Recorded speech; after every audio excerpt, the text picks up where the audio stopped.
Welcome to the final whistle, everybody. Happy Tuesday. It's me, Matt Caddell, Justin Riley, and the one and only Dan James. Happy New Year to you guys. How are y'all doing today? Happy New Year. Yeah, Happy New Year.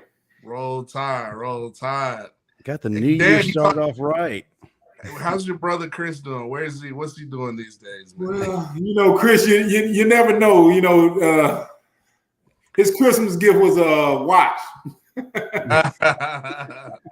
Hopefully got the correct time on it. You didn't buy one of those watches out of a guy who pulled over to the side and opened up his trunk, did he? Did you? Yeah, well, he's not on time again. Shocker. Listen, he is on the top of everybody's prayer list, and with good reason.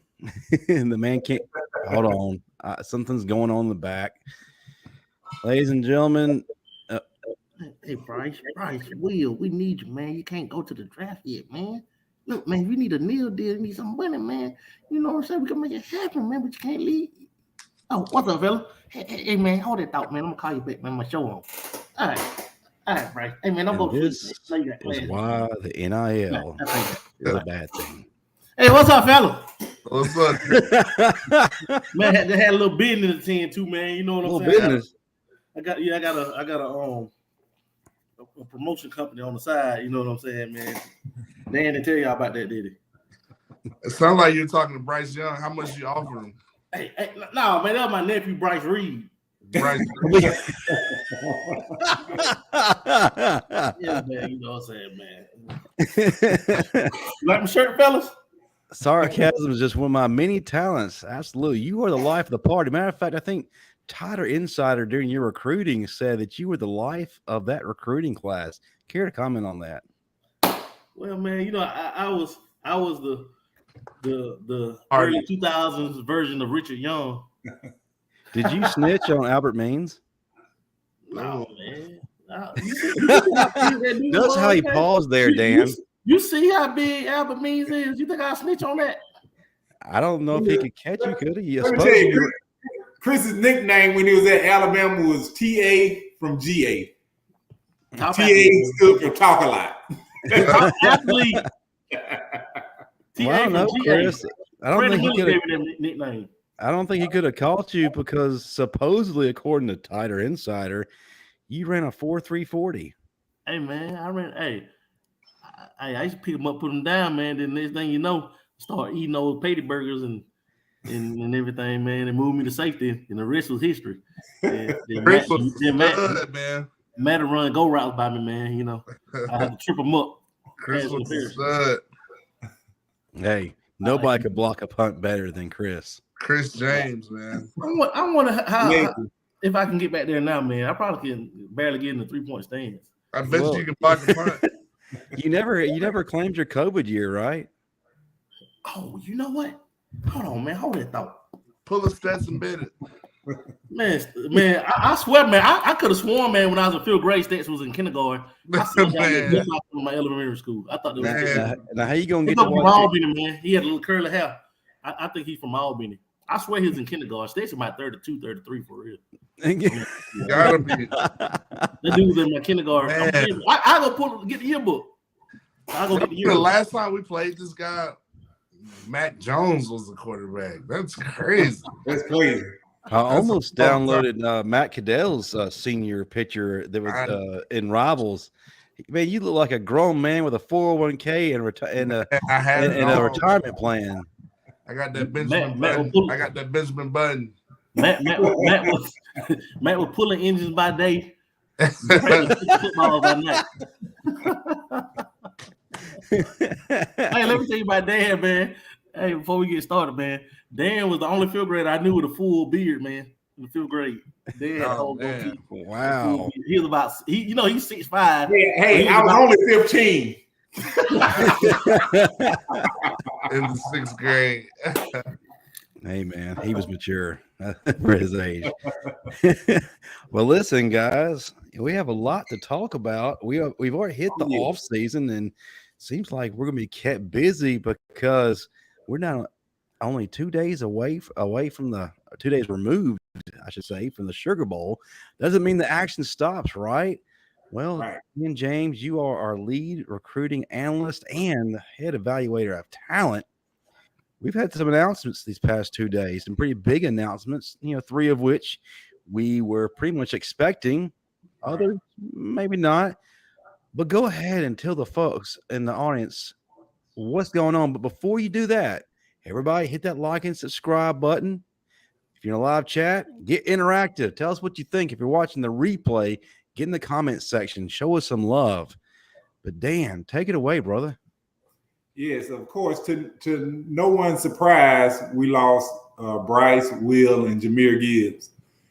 It was up in the air on Eli Ricks, but today, he broke the news that he was foregoing his senior season and entering the draft.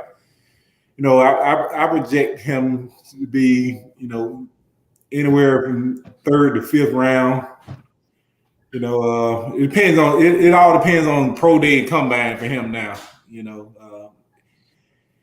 I don't know if he has enough film from this year, but definitely Bryce and Will top 5 picks. Jahmyr Gibbs 1st round, early 2nd. We're still waiting on a couple. Jace McClellan. I'm thinking he's leaning towards coming back. That's just me, my personal opinion. I think he's leaning towards coming back. We have a couple of other guys, eligibility running out. We're waiting on the Justin and Boat is one of them. He's actually waiting on medical clearance. Who else am I missing? Brian Branch, yeah. Man. He played his way. He played his way into the 1st round. Man, he was already in the first, in my opinion. I just feel like he solidified himself. Top 15. Right. Yeah. Top 15, man. He's the best DB in the country. Man, wow. Complete player. Eric Berry. Physical cover. He plays the run as well. He plays the pass. Man, it was something to watch. Yeah, he definitely that. He doesn't have to show any other film other than the Sugar Bowl. That performance there was outstanding. His tape is unreal. I watched one of his highlights, man, and him playing start. And I heard he was really unselfish because he knew he was one of the best players in the secondary, but he stayed at the start because, he wanted those other guys, to shine and whatnot. So, shouts out to Brian Branch, man. Yeah. That guy's a real deal. He's my favorite player in this draft. So versatile. Mr. Versatile himself. Yes, those guys, they're high value guys that can play multiple positions in the secondary, and play them effectively. You can only name about 3 or 4 of them in the draft. Yeah. So he's definitely one of them. That 14, man, reminds you of 14 that from Tennessee some years ago. Yeah. Eric Berry, how versatile he was. Yeah. And that's kind of the calling card of a Nick Saban player, and that's being able to be a Swiss Army knife of sorts, be able to play several positions, because one of the things that he just pounds on you is create value for yourself. And you don't create value just doing one thing. Sure, you can excel at one thing, but if you excel at multiple things, that automatically just raises your stock through the roof. And with Brian Branch being able to be virtually anywhere on the field, all of a sudden, he becomes a highly coveted guy. And yeah, you're right. He solidified himself as a top draft pick, 1st round. Before this game, it was kind of debatable. Would he be a 1st round guy? Was he borderline? Was he more of a 2nd round guy? Maybe even a day 2? No. Now we've seen the tape. The whole nation has got an opportunity to see just how good he is. And I say top 15, may even sneak into the top 10, depending on the need. I think who's got the number 10 pick. You look at, what they could do with Brian Branch, somebody that can, they got their 2 corners. They got Garner Johnson at safety, Slay. That defense could really use a Swiss Army knife in the Brian Branch. In my opinion, that's to me. That's why I think the Brian Branch sweepstakes started at number 10. The Falcons need him bad. Yeah. The Need players, period. The Ravens. Yeah. The Ravens. That'd be a great fit. And the thing about it, man, like we had safeties and DBs in the past that you really didn't hear about until the draft. Like y'all remember when I think what's his name, Derek Gibson or something from Florida State went like top 6 some years ago. Like what in the world? I never heard and like God, that happens, man. It's some guys and for how versatile and valuable he is because you only dress out 45 guys on Sundays. So you have to have guys that are versatile that can line up anywhere. And he's a guy that can return punts. He can play special team. He can return kickoff. He can, play safety. And if he had to, he was a pretty darn good receiver in high school too. The receiver was actually his position. I saw one of his catches in high school, like Odell Beckham. He was a receiver in high school, a pretty dog. He had Division I talent at receiver in high school. That's just how versatile he was. And Dan said it years ago when he was at Sandy Creek. Dan said, "Man, this Brian Branch, this kid is one of the best players in this class. Just wait to see that boy's." I remember his film coming out. Yeah, he put me on him and Will Anderson that junior year when Will was ranked like number 80 something before he made that big jump. And he put me on Brian Branch and Will Anderson, and because Dan is like 2 classes ahead. Like he can tell you about 25 kids. Yeah. Dan the man. Well, we got Brian for a minute. We got Brian Branch, who's garnering a lot of acclaim right now, deservedly so. But then we look at Eli Ricks, talent through the ceiling, tremendous athlete, no question. We're not going to question that. Definitely showed signs of brilliance his first year at LSU. But one of the things that you guys mentioned as we got started was something called tape. We don't have a lot of tape on Eli Ricks other than his first year at LSU. Right. And I think that going into pro days and the NFL combine, as well as meetings with GMs and coaches, a lot of questions are going to be raised. One of which is, Eli, why didn't we see you until the Mississippi State game? What was going on there? Yeah. The other thing is, that was really his true healthiest game, right? Because after that, he was banged up and wasn't playing very much. And I think the final look we got of him was in the Sugar Bowl. So I feel like that's going to be he has too many negatives going against him. Yeah, his athletic ability is there. Yeah, the intangibles are there. But there's just too many questions and red flags right now surrounding him that makes me say, come back one more year, put together one full year, a healthy year, and go from being a guy that could possibly slip out of the first round, maybe be a second round or third round guy, and be a solid first round guy. Marvin Constant equated this to Slade Bolden leaving last year. He felt that Slade had no business leaving whatsoever. And look at the opportunity he would have been given this year, given how the wide receiver room panned out. Yes, we played a lot better towards the end of the season, but for the majority of the season, we just had nothing. Bryce had nothing to work with. Imagine if Slade Bolden is in that situation and what kind of opportunities he would have been given had he been in the starting rotation. Man, I got to think that the numbers would have been there and he would have elevated his stock. And I'm not saying he would have been a first-round guy. You never know, but I think he probably would have been a fourth round guy, a guy that gets on a roster and also could contribute. So, yeah, you can equate the two. What do you guys think? Well, let me tell you about Eli being a DB. The only way that he can alleviate any worries or concern, run a 4-3. Yes, that's it. He runs a 4-3. He'll go in the first round because coverage skills are there. And he's built for his own DB. He can play man. He's long. Run a 4-3, he'll go in the first round without question. That's his only, because when Deuce Vaughn broke, it kind of puzzled me that he couldn't run him down because Deuce isn't the fastest guy. And I was like, you chasing behind Deuce.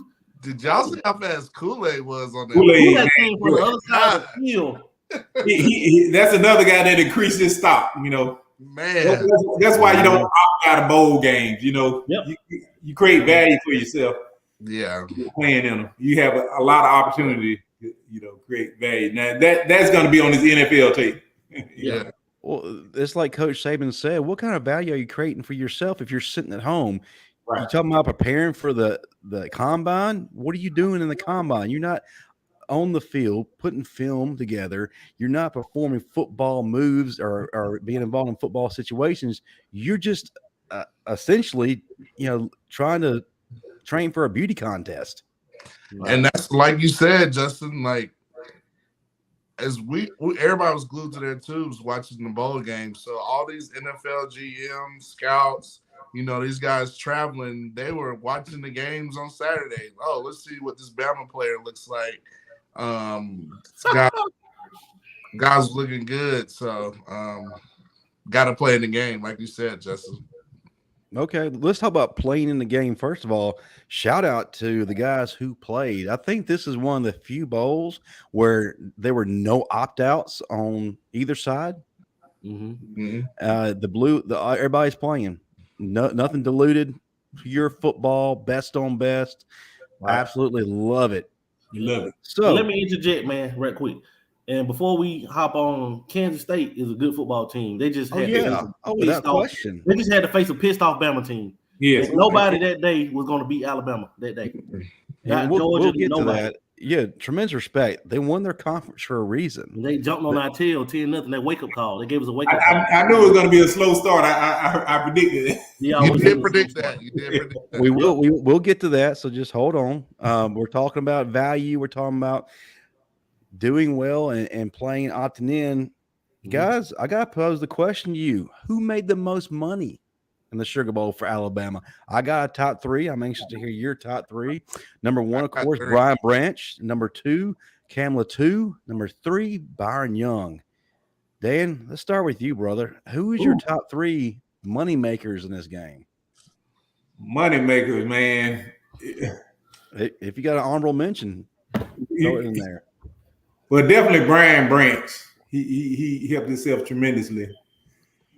Man, but Bryce, man, he may have sold up the first round pick, first overall pick. That's my first. That's number two. Yeah, and man, the three is kind of hard. The two I'm still not sold on. Man, if I had to go with a third one, let me see. But it would have been Jermaine Burton. Hey, man, we brothers. He's coming back. He's coming back.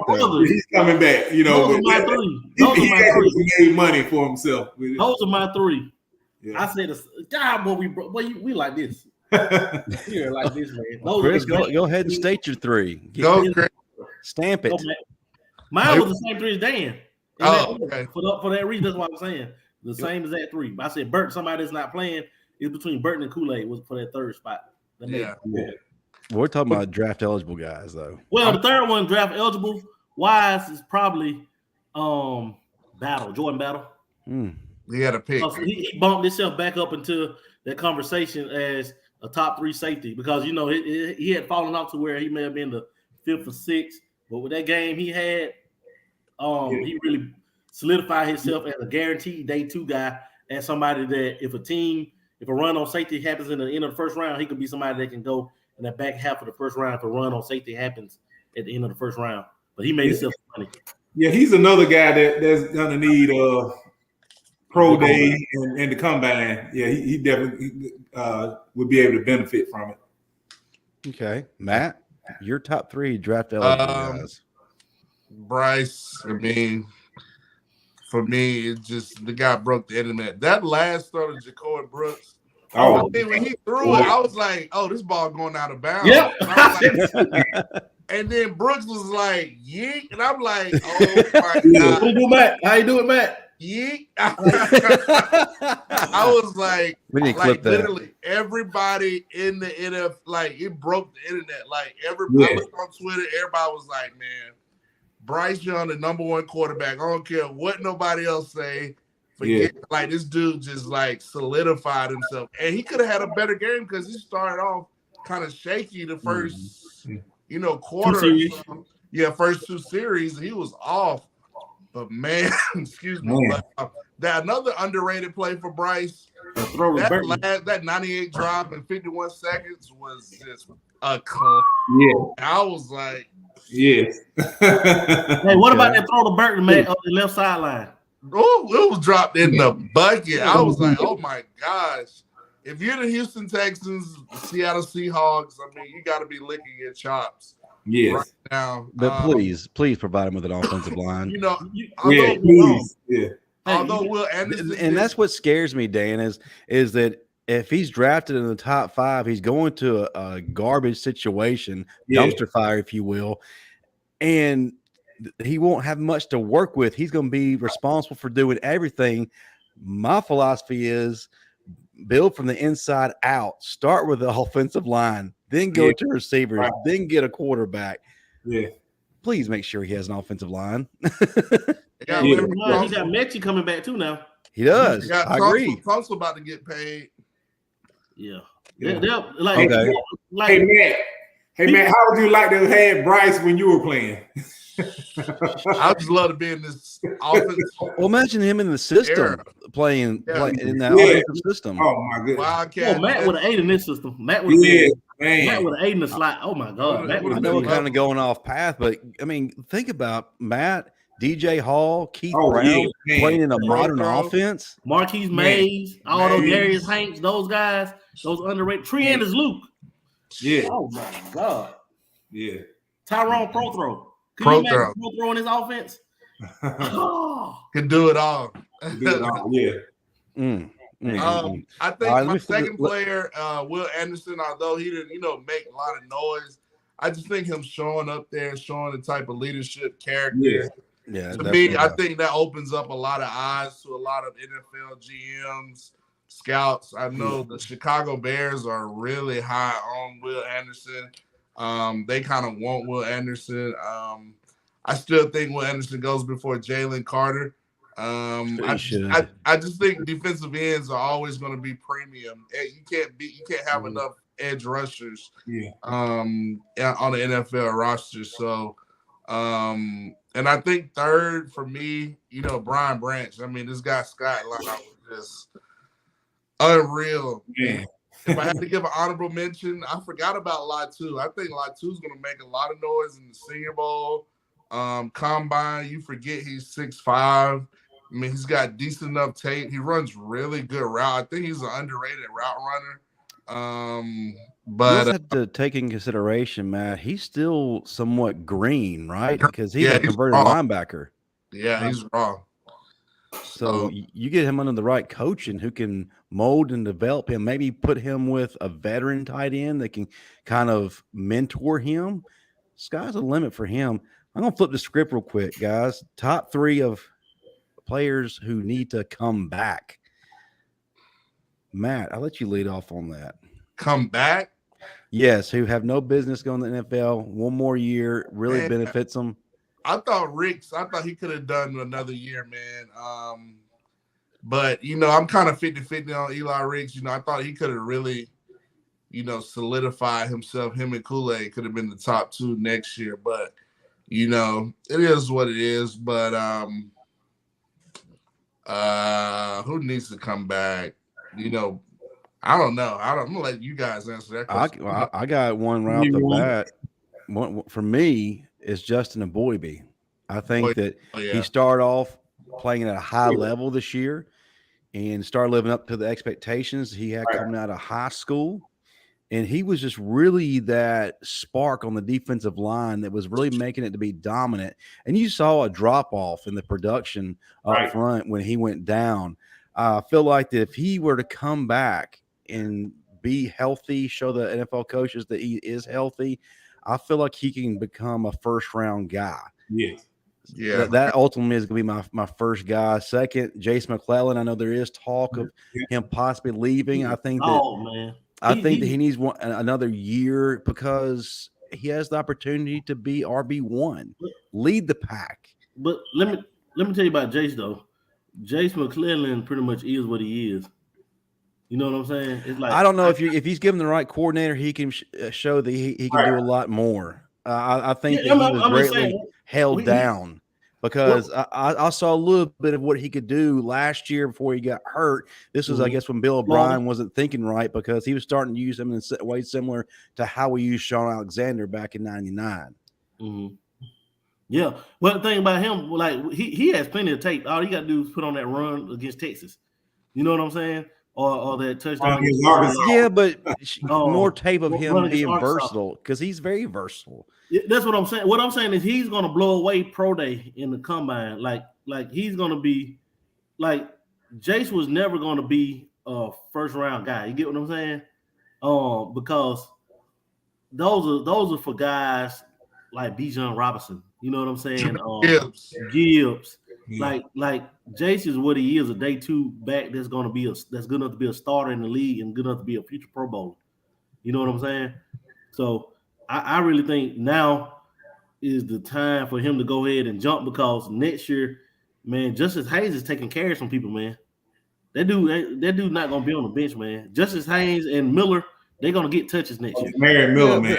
I kind of look at this as similar to a B-Rob situation. Yeah, B-Rob could have came out last year and been a 4th or 5th round guy, but he came back and had a great season and played himself into a great position. And I think a similar thing can happen for Jace McClellan.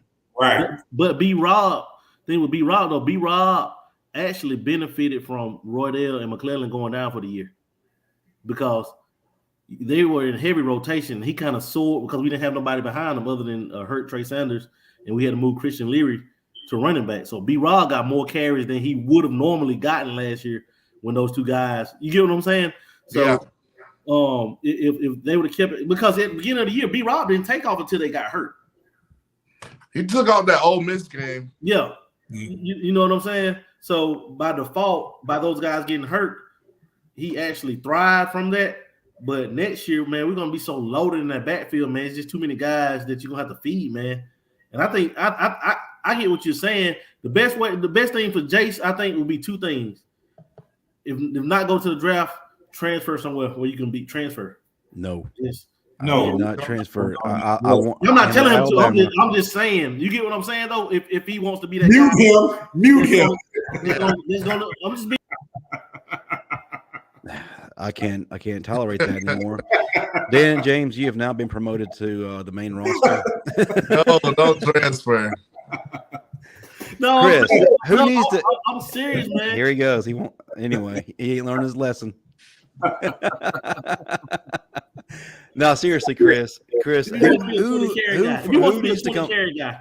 It ain't happening next year. He's not getting 20 touches. But that's what makes it so good, though. I feel like Alabama's always best when we got them dogs. As long as we're utilizing the running backs, I feel like we're gonna play about four guys. You know, it's like that year when Jacobs was like the third string running back, but yet he was the first running back on the board. You know, so when Bo? No, that was year after Bo. No, that was year. That was like Najee. Yeah, that was year after Bo.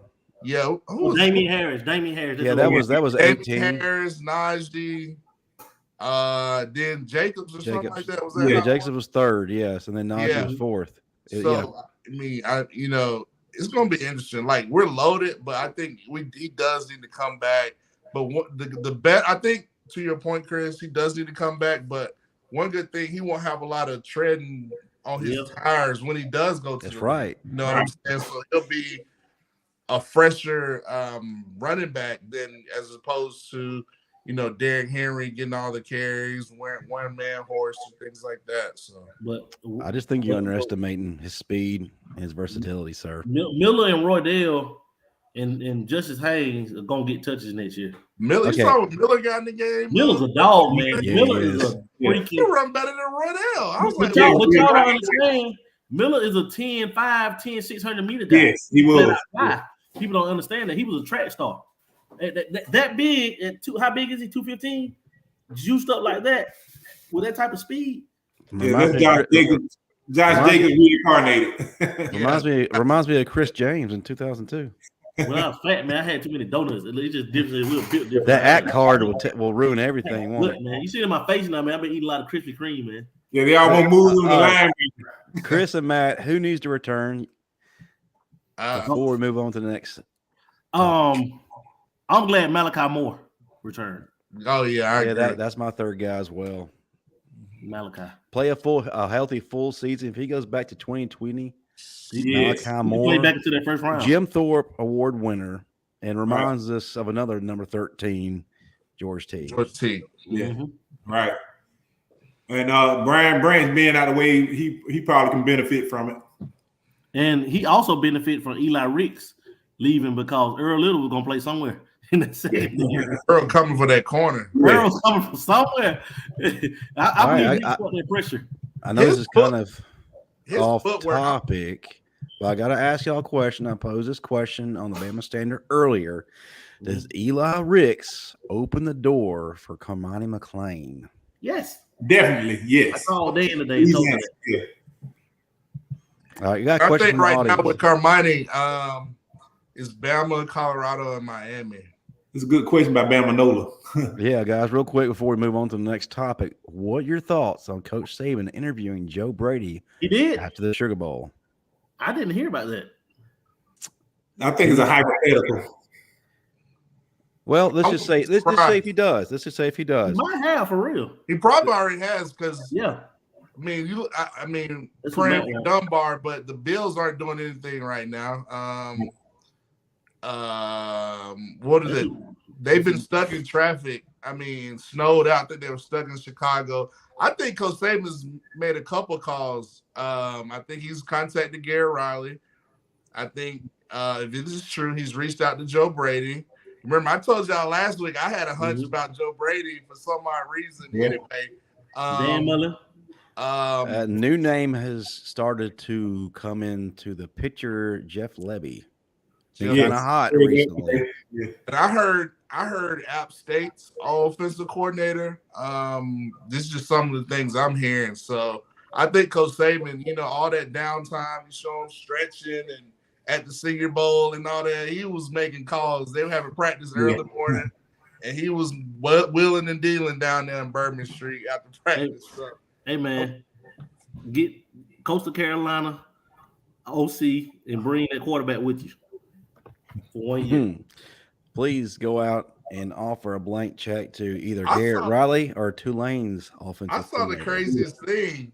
An argument on the internet of why Caleb Williams should leave USC and come to Alabama. I saw that. Yeah. Lincoln is a boy, man. He's not gonna leave Lincoln. Lincoln's his dog. Yeah. Bama said that Paul Feinbaum reported it. So listen, if he already interviewed where there's smoke, there's fire. I told you last week, I don't know what it was. I got the craziest hunch about Joe Brady, and I was just like, I don't know what it was, but I'll give you yes, sir. 3 guarantees. three guarantees if that happens. All right. We're gonna get a transfer quarterback. No, I think all that needs to be squashed. Ty Simpson's gonna be the starter. If that happens, Ty Simpson will be the starter, number one. Number two, a national championship is gonna happen for Bama. And then you're gonna have a lot of mad Cajuns. And number 4, I think Coach Saban's gonna have to play this because you just can't offer Joe Brady the OC position. Right. You kind of got to offer him the OC with the kind of a head coach in waiting title. You would have to do it. I don't think it'll work. I just think you're gonna have to buy it. I don't buy it. So I'm selling. Just to solidify. No, just to get him to lead the league. That's the only reason I'm thinking. Pay him $2 million. That'll solve a lot of problems. The reservations I have about that with Joe Brady, he's gonna want to come with and work with a proven commodity at quarterback. I don't think he just want to go and let's see how these guys work out. He's gonna Grayson McCall. We're looking at bringing Grayson McCall. McCall. Yes, something like that. McCall. Yeah, that's the only way I think we get. I'm with Justin on this. I disagree fully. I feel like you have a good group of quarterback. They just need they need a coordinator that knows what in the hell he's doing. That's the biggest thing. You put a coordinator with some sense with Jalen Milroe, who could actually develop him. All this negative talk is going to turn into the Jalen Milroe fan club. Watch it turn overnight. Yeah. I don't see it. I'm sorry. I think it's on the one guy. It's on the one guy that can turn Jalen Milroe around. It's Dan Mullen. No, it's a lot of guys. It's just the passer. Yeah. I'm sorry, Jalen Milroe, man. He came in Saturday. He just don't look confident, man. He don't want to. Would you be confident with Bill O'Brien? I would not be confident at all. But still, though, man, he had that one pass. And it was I love him, but he's a runner, man. It's like he threw it in the dirt. I'm like, he's behind Jalen as a passer, man. Like Jalen was way ahead of him as a passer. He's behind Jalen as a passer. But to Jalen's point, Jalen had Kiffin, and Kiffin really invested time. Exactly. But I think Jalen Hurts is a different quarterback than Jalen Milroe. I agree with that. But a great coordinator, he could make a. Kiffin had Coker. Coker had a big arm. He wasn't accurate. He had a long wind up. Yeah. Kiffin got rolling, coordinator can make it work. Yeah, when Coker got rolling. When Coker got rolling, man. When he got rolling, man. Shoot. I'm sorry. That's all you need. You need the confidence in that quarterback. You need the leadership. Kiffin turned Blake Sims into Steve McNair. Right. Sure did. Heisman Trophy candidate. Coordinator. So I never say what Milroe can't do. The right coordinator can make it happen. Yeah, you're right. That definitely is going to be a discussion for later about just how underrated it was Blake Sims. Blake was cold, man. Right. We're going to talk about that as a topic. Was cold. Most slept quarterback in Alabama history. I'm still mad about Lane Kiffin. This is my only gripe with Lane Kiffin, that Ohio State game. Keep running the ball with Derrick Henry. Yeah. Like Derrick Henry was he had like 150 yards rushing after the first quarter versus Ohio State. It was crazy. And then we stopped running the ball. The last 2 minutes of the second quarter before halftime, what doomed us? Bro, I've never been so mad at last 2 minutes before halftime. Let's bring it back in. We still got to talk about hey, great topics for during the off season. Trust me, we need content. We could definitely revisit that. We can have some guys on who can vouch for that. Anyway, let's go back to the Sugar Bowl, guys. That's one of the biggest things that we experienced this past weekend. Bama ends the season on a high note, 45-20. Absolutely amazing. Let's go ahead and start talking about that. Dan, you predicted it was going to be a slow start. I didn't think it really would be, just because, I thought we had advantages in certain areas, especially up front. Well, it turns out up front is where we struggled the most, which was very surprising because KSU's offensive line was ranked 119th in the country in terms of pressure given up. And then on the defensive side of the ball, their front seven is allowing almost 6 yards per carry. So I felt like that was something we could take advantage of. No, it took us forever to get settled in. Next thing you know, that we have another record broken and in the wrong direction. Deuce Vaughn down the sidelines for 88 yards. We're staring down the barrel of a 10-0 gun, and it looked like we were headed for a 3 and out. Then all of a sudden, you got a shallow cross connection to Jahmyr Gibbs, 59 yards. Turns it upfield. We end the drive with Isaiah Bond scoring his first touchdown, which is a crime. Should have been catching a lot more touchdown passes this past season, but nonetheless, he gets that. And then next drive, 47 yards down the field to our guy Jermaine Burton. Cam Latu capped off that drive with a 1-yard touchdown reception. Looking good. It's like we got pissed off. We got to hit for greatness. Something happened on that sideline. Something happened. We don't have that format. We got hit in the mouth. That's what happened. We got hit in the mouth. I think Jahmyr Gibbs was the sideline. Something happened on that sideline after that Deuce Vaughn long touchdown run. Something happened on that sideline. I don't know what it was. I wish I'd have been right there. But something happened, and them boys turned on the switch. I wasn't upset about the long touchdown run as I was the little 10-minute, 18-play drive. Real right, man. I think we were trying to. From what it looks like to me, it looked like we were playing a little bit off. Yes, versus Kansas State. What we've been doing all year, leaving that slot guy uncovered. And the quarterback, which is whoever was uncovered, they were just running the out of the corner, and they were throwing the ball, and they were connected third down. Shouts out to K. Warner. He played with a lot of effort and making plays. So Kansas State, they came out making plays, but they hit us in the mouth. And once we got hit in the mouth, it's like a heavyweight bout. Once we got hit in the mouth, we kind of woke up and started fighting back. So. I think Bryce Young went to that sideline and gave them the training day speech. Because you notice there, like you said, there was a dramatic turn on that sideline that we hadn't seen the entire year. Energy, fire, passion. Yeah, where's that been? There was a spark lit, and yes, Kansas State, after we finally took a lead, marched all the way down the field. They fell short, fourth down, and what really was the game turner. We could have easily just took a knee and went into halftime. No, we marched down the field 98 yards, and hey, we even had help from Kansas State because they were using all their timeouts. Don't give Coach Saban time. And the next thing you know, Jermaine Burton, man, with that alpha catch, just snatches it out of the defender's hands and just hanging over him. Man, that's how you take control. Burton had that fire in him, man. That's what I love about Jermaine Burton. I didn't see enough of that from our guys during the year. But man, Burton, he seems to have it. And that's what I think we've been missing a lot. I wish after watching the game Saturday, I wish we could have went back to the LSU Tennessee game and benched Trayshawn Holden. Yes. All those routes we gave to Holden, just instead of giving it to Holden, just give it to Bond and Prentice. Yes. And, Kendrick Law, because those guys made plays, man. Yeah.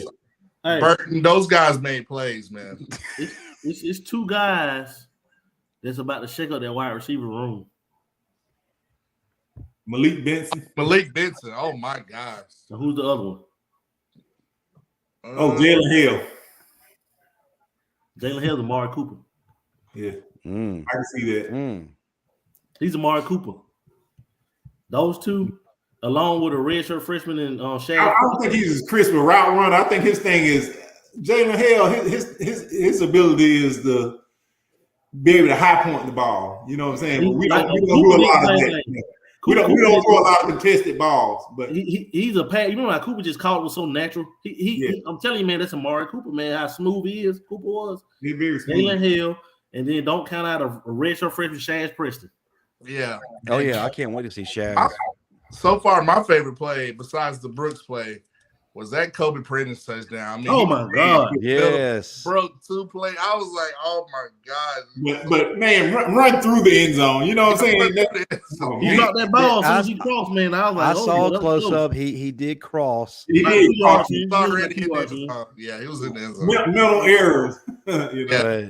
But yeah, guys, a tremendous first half. Couldn't ask for a better way to close out the first half.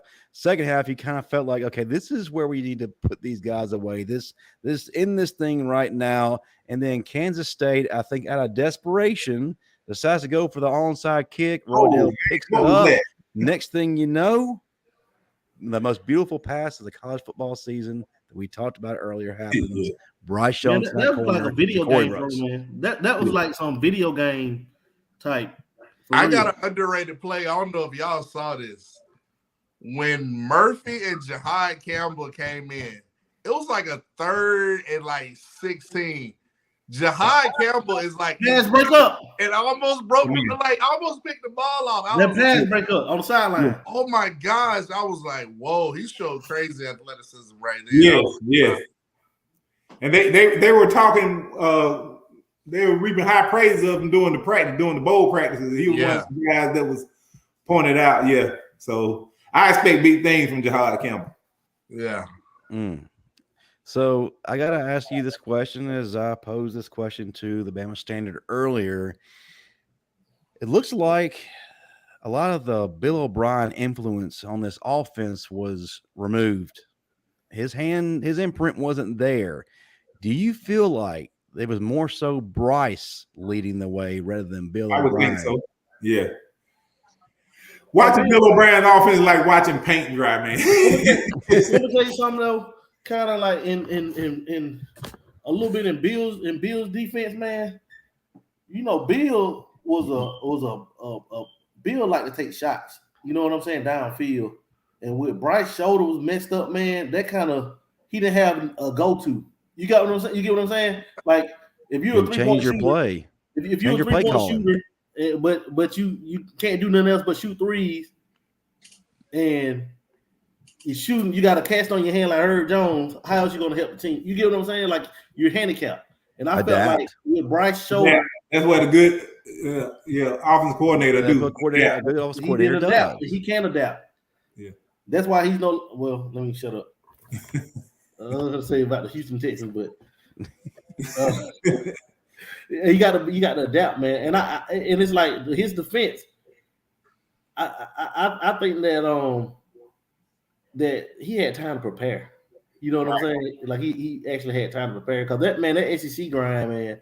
Matt, to tell you, man, it turns over so fast, man. The day after the game, it's a copycat league. Yeah. And people get film on you, and they take this away, and they take that away, and it's like as soon as we go in on Sunday, on Sunday night, it's a new game plan. We go over what we did the day before. Then next thing you know, it's a new game plan, and now you just leaving Tennessee. Now you got LSU. You know what I'm saying? Or you just leaving Ole Miss. Now you got Arkansas, and it's like that grind is real. Like in the Pac-12 or the Big Ten, you can get away with that because you may have a doggone Northwestern after Illinois in an hour or whatnot, or in the Big Ten you might have a Colorado, and you get what I'm saying. But the SEC, man, you say the SEC East, the SEC least.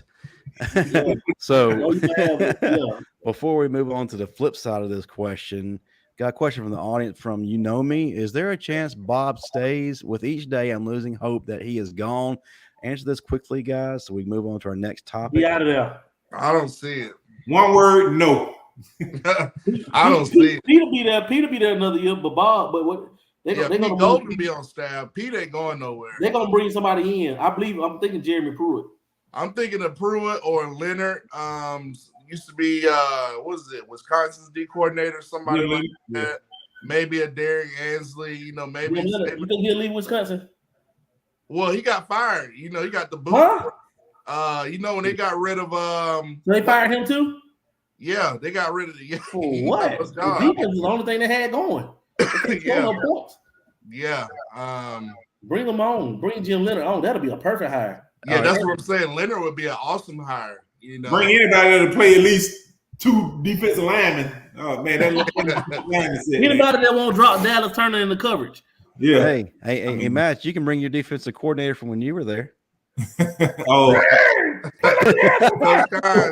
Coach Kynes. Bring back Joe.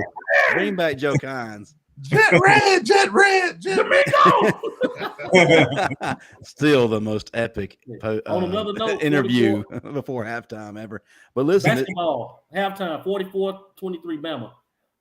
What's up? Them boys, man. On the flip side, I got to ask y'all as far as imprints on their prospective players. During the game, one of the announcers, as brilliant as they were, they had a lot of brilliant insights, by the way. They were just dumbfounded that Coach Saban was just so hands-on during bowl prep. Duh. Obviously, the Pete Golding imprint was not as prevalent either on the defensive side of the ball during this game, because there was something that was astounding that happened, gentlemen. This thing called, what's the word? Adjustments. Yes. Yeah. Do you feel like Coach Saban took the reins on that defense? He definitely did. There's a noticeable difference. Can't talk. Let me tell you, man, he did that for Bryce and Will. You know, he did that, you know, as a tribute to them. You know, he wasn't gonna let him go out. He wasn't gonna let him walk. Yeah, that's right. That was important to say. Something happened on that sideline, man. I'm willing to bet. Yes. Because I saw it. What happened was your boy number 10 went up underneath the doggone instead of taking on the blocker, he was trying to go up around him. Yeah. Open that big hole, and he was up the sideline. I've never seen him take on a lineman. I've never seen him in his time at Bama take on a lineman. You know, He always goes get himself blocked. Yes, always. Hey, but there's somebody who didn't get themselves blocked, and that was Deontay Lawson. Did y'all see that picture? Wait your turn. Deontay Lawson, man, next year. Cannot wait. Yeah. Cannot wait. That inside backer run between Lawson. And the people don't know this guy, they better familiarize themselves with him. Justin Jefferson from JUCO. The boy sinking missile. Reminds you of Reuben Foster. Ooh. Number one JUCO linebacker in the country. All right, let's go ahead and transition to next year. Let's take an early look. Let's take a gamble and start throwing out our ideas right now. With a little bit of time we have left before we close up, how's this 2023 squad looking? Given what you've seen from the guys who are going to be returning, given what you've seen coming in terms of the recruiting class, guys, what should we be most excited about? You know, I look on the defensive side of the ball. There's some dudes coming back. Offensive side of the ball, this offensive line is going to be legit. Running back room, solid. How you feeling, guys? I'm excited. I'm just being more excited when Saban gets his coordinators in. Right. That's it. Saban gonna be on for a run. Bingo. Yeah. Go for another 2-3 national championships. I'm telling you. One thing I've been lobbying for Glenn Schumann to come back home is because Glenn Schumann plays 3-4 inside linebackers. Yeah. Because it's gonna be hard to keep Murphy, Campbell, Jefferson, and Lawson off the field. You got to play all four of them. Think Schumann will lead Georgia? Then you got Rousseau coming in. You think Schumann will lead Georgia? I think he graduated from Bama. He was on Bama staff. Yes, he graduated. He's a Bama graduate. He's a Bama grad. And he was on staff at Bama. He left with Kirby. Schumann's a Bama boy. Yeah, he loyal to Kirby. If we bring in Schumann, oh my! Listen, Schumann rotates probably about. They rotate how many guys up front? They probably rotate about between the front 4 and linebacker, at least about 15, 17, 18 guys. Georgia plays up front. That's why they're so good every year. They don't have a drop off because those guys got reps the year before. At Bama. And we got way more talent over here. Yes. I'm talking about all talent, like elite talent. Yeah, I want to see the change physicality. I want to get back to dictating the pace of the game on both sides of the ball. I agree. The lateral runs, man. I'm sick of it. Let's get a little more downhill. Get a little more downhill. Let's get our big guys leaning on their guys. Let's do that early in the game rather than the little lateral runs, the little swing passes. I'm over that for now. I've seen enough of that. Imagine this. Left tackle, 6'6", 6'7", 315-pound Elijah Pritchett. Left guard, Big Booker. Center, Seth McLaughlin. Right guard, Caden Proctor. Right tackle, J.C. Latham. Yeah. Run behind that, man. Yeah, run behind it. Not around it. Y'all see Miles McVay Day paving lanes in the All-Star game? Oh, my God. That's what I want to see, man. All right, so before we start to wind down, let's talk about who you feel is going to be the impact player next year and who will be the newcomer of the year. I'm going to throw a wild card out there, and I might get a lot of flash heat from this.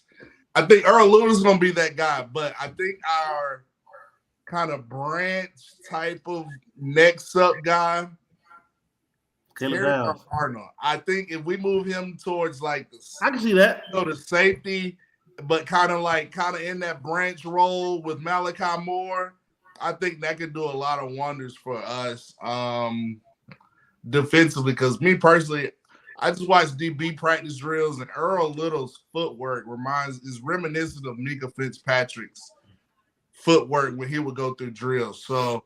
I like Terry Arnold. I think he's just so versatile. I think he's gonna have to kind of be like our Eddie Jackson. Our guy that can play corner whenever we need him, or safety, or just like that. So but I do think you look at a Caleb Downs, those type guys. Tony Mitchell, Ricks. I mean, it's gonna be a lot of competition, so I'm quite sure we'll play the best guys, but Carmani. Carmani. Armani. Man, they'll file an investigation. We get court money, man. You talking about some people upset. Miami fans will lose their, They'll lose, man. my guys. Malik right, Benson, though, man. Day one, Malik Benson, day one. He's your newcomer of the year. He's Alpha dog, day one. Who's going to be your dude right there? Who's there now? That's going to be the impact player. Ty Simpson for me. Okay, Ty Simpson. Chris. Well, it's between Ty Simpson and Isaiah Bond on offense. Okay. I can see Bond taking that next step and being a Jalen Waddle type. I can see that with Bond, but I'm thinking Ja'Cory Brooks is gonna lead the pack. I'm thinking on offense. On defense, man, you cannot. So many, it don't matter. Hey, you can't talk enough without. It's gonna begin and end with Jaheim Otis. Oh, damn it, dude! Hey, James Smith. Can you imagine a package with James Smith, Otis, and Tim Smith on the field at the same time? Yeah. Before y'all name I'm going to play one at a time. Before you name any more of my guys, I'm gonna go ahead and name mine, and then I'll let you finish your thoughts. Dan already chose my first guy, of course, Jaheim Otis, year 2. What a tremendous impact he's already had year 1. Imagine what he's gonna look like, a little bit more polished, Big John a little Henderson. more refined. Another year in that strength and conditioning staff's watchful gaze. John Henderson. Newcomer, I'm going to have to go with Jeremiah Alexander. I feel like he's ready to erupt. Dog. And on the offensive side of the ball, I'm going to go with Isaiah Bond. I feel like he's going to be let loose. As far as newcomers go, I got a 1A, 1B, and this comes from the recruiting class. Miles McVay and Oluwas Alanin. Nice. Guard. So that's what I got. So y'all go ahead. So you don't I get mine in. Terrence Ferguson, don't sleep on him. Oh, I'm not sleeping on him. Terrence Ferguson. It's going to be hard for any of the inside guys from the 2023 class. I don't see him playing over. You got Booker, man. You see him? Jaden Roberts. You got Booker, Roberts, Terrence Ferguson. I don't see any guys. Then if any of them play, it's going to be Cade Proctor going to play on the inside of all those guys. McVay, he's gonna need a year to reshape his body. So but I say move McVay to guard. Yeah, he's definitely gonna be a guard. Yeah, because him and Formby gonna be the tackles. Well, Proctor's gonna take the Evan Neal route. Yeah, he gonna take the Evan Neal route. Remember, Evan Neal started out at right guard, and then he moved, or was it right tackle, then left tackle? Yeah, kind of like this is the path I think Proctor's gonna take. Because Pritchard is a 2-and-out guy. Pritchard's gonna play 2 years, and he's gonna be gone. I'm telling y'all right now. Yeah, and watch out for Justin Jefferson. Definitely, Man, we loaded, man. I'm telling you, man, this next year team is gonna be so stupidly talented that we cannot blow these coaching hires. That's what I think Saban's gonna get back to down. When I saw Saban stretching in the Sugar Bowl, I was like, you might think this old man just stretches, but I know Coach Saban, he got some things up under his sleeves, man. I just want to get back to one thing, Matt. What? Make their ass quit. Yeah, I know. I think he's going to get back to it. And he had a good game versus Sugar Bowl, and we kind of stole the mojo, the exposure from the playoffs, because nobody was really talking about the playoffs until that Saturday. But you look at USC going down. Alabama made a lot of noise for them to say, "Hey, we still are one of the top 4 teams in the country." Just because if you take away the BS, Big Ten, Ohio State, Michigan, those guys they're nowhere near Alabama. Alabama would have ran through Michigan, Ohio State, and Georgia. I'm sorry. If we played Georgia Saturday, we beat them by at least. Because Ohio State they played that secondary switch with our secondary, man, we beat them by at least 17 points. All right, before we close things down, if y'all would answer this question from Frank, will Story have a role? He always shows up when he got a shot. Yeah, Saturday. He plays Saturday. Story and what's the other one name there? The other side, Devontae Smith. Don't count them out. Smith. Yeah, he definitely have a role on the scout team. I think Story. I can see Story playing money. Hey, I can see Story playing money.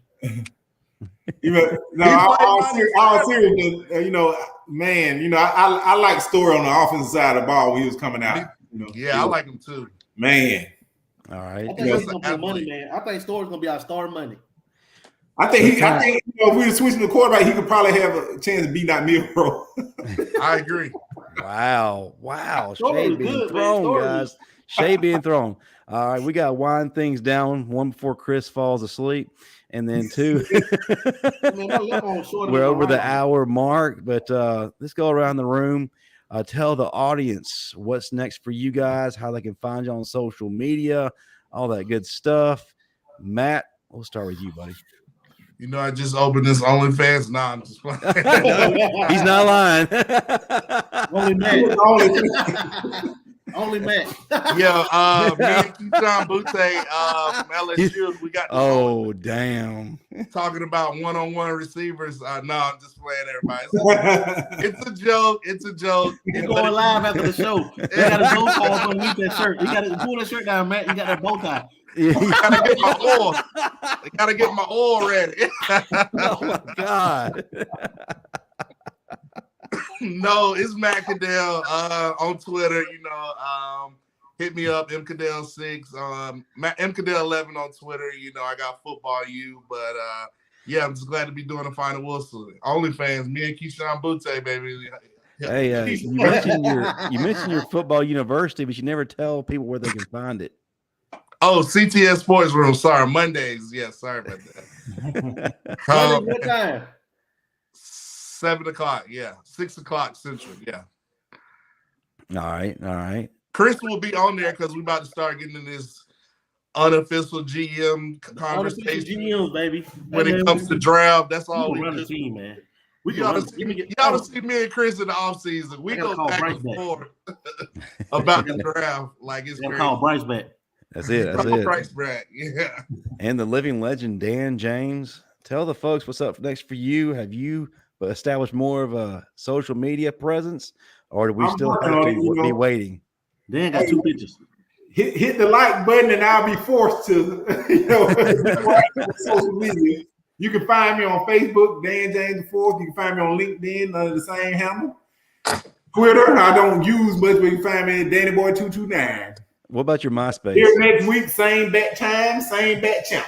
Dan, before you leave, what do you think's Carmine? Give me your percentages of Carmine McClain right now. Okay. Well, during the All-Star game, the Under Armour All-Star game today, he made some comments which made me feel like he's definitely not solid to Miami. He said he's signing on January the 15th. So with that being said, I'd say it's about a 60% chance he doesn't sign with Miami. Okay. Okay. So I'm gonna do it again, guys. Check those McDonald's bags, folks. Dan's handing them out. I'm going with it. So I you heard it here first. Carmine McClain to Alabama. Let's go. Wow. Yeah. Remember, folks in the chat. Remember this. Remember this. Carmine to Alabama. That's with 50% confidence. But all right, hey, I'm saying it. I'm gonna stand behind it. I'm gonna go out on a limb and give it a 75% confidence that Carmine comes to Bama. Homer. Chris James, since you're the last to speak. Yeah, VP said Richard Young. That's the reason, because of Richard Young, VP. But see, the thing about it, he was about to commit to Bama in August. That's why it's not like it's somebody like Bama just jumping in the picture. Bama's been in the picture. Bama was the front runner this summer. So that's why I said he's getting second thought. Miami didn't play in the bowl game. He still has an unofficial visit to Bama. So let's watch that closely. He visits Bama is over with. He has an official visit. All right. But you find me on Facebook, Chris K. James Sr. On Twitter at Coach Chris James. I told you I can't remember my Instagram. What about your MySpace? Hot chocolate or something like that, wasn't it? My Black Planet is Black Panther. 9-1.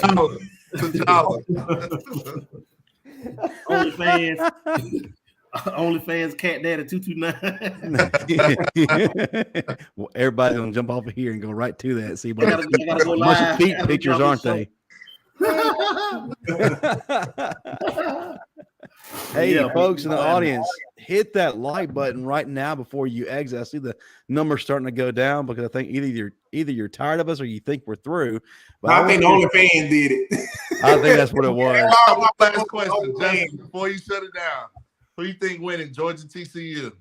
Georgia. Yeah. Georgia in a boat race. I think Georgia's gonna boat race. Yeah. TCU. It's going to be a high scoring game. You I'm know, going TCU. Yeah, I'm going Georgia by 10. Georgia by 10. I'm saying Georgia 45, TCU 23. No, That's about where I'm laying right now I'm too. going TCU. Georgia secondary will not have that performance again that it had last week. Their embarrassment. TCU didn't have the players like that. They won't face another receiving core like that. So They got a nice Kirby's receiver. gonna go ham. We know Kirby. We know Kirby. Kirby, and you don't see Georgia play 2 back-to-back bad games. You better catch. Hope it's one of them. But that second one, if you catching Georgia off a bad game, good luck. Good luck. Good luck. All right. Before we close down, first of all, hit the like button, please, and hit that subscribe button if you've not yet done so. We are on track to 4,000. Help us, please, get there. And for this show, guys, I'm going to put a challenge out there in the audience. Which guest from the Chris James and Matt Caddell era would you like to see come on next week? Put your votes in the chat, but also put your vote in an email to the Bama Standard at gmail.com. The Bama Standard at gmail.com. Who would you like to see from the Matt Caddell / Chris James era as a guest next week on this show? We're going to make it happen. Stay tuned to this channel. We got a lot happening for you. Even though it's the off season, we don't stop. Tomorrow night, the developmental focus points with Bo Scarborough, Trent Richardson, Christian Jones. Great show. Show. And Blake Sims. Tune into that. Guests will be trainer of the stars, a guy that's responsible for a lot of great athletes being placed out there, Johnny Jackson. And then also Terry Grant. I believe that. TG. Remember him. TG. One of the most electric guys to ever come through the Bama program. And things didn't exactly pan out the way we'd hoped. But he's going to tell his story tomorrow. And I encourage you, especially if you're a young athlete, tune in tomorrow. You're going to see a side of football that isn't really glorified as much, but needs to be talked about. So it's definitely something you don't want to miss. 7:30 p.m. Central, 8:30 p.m. Eastern. Very cold. And as usual, Chris James OnlyFans is being promoted in the chat. Oh man! Hey, Chris. let me tell you something, man. Hey, I might not be able to get Bryce on, but I can get his cousin Bryce. I can get Bryce on now. But yeah, stay tuned, folks. We got a lot going on. But as always, we greatly appreciate everybody who makes this show happen. We're getting better every week, guys. And maybe next week, Chris won't fall asleep more than 3 times. That'll do it for us. I cut it down under the twice, man. I just got sleepy eyes, dude. And hey, tune in next week to see what personality of Chris's is going to show up. That'll do it. Roll Tide, everybody. Roll Tide. 8:30 next week, Chris. Yes.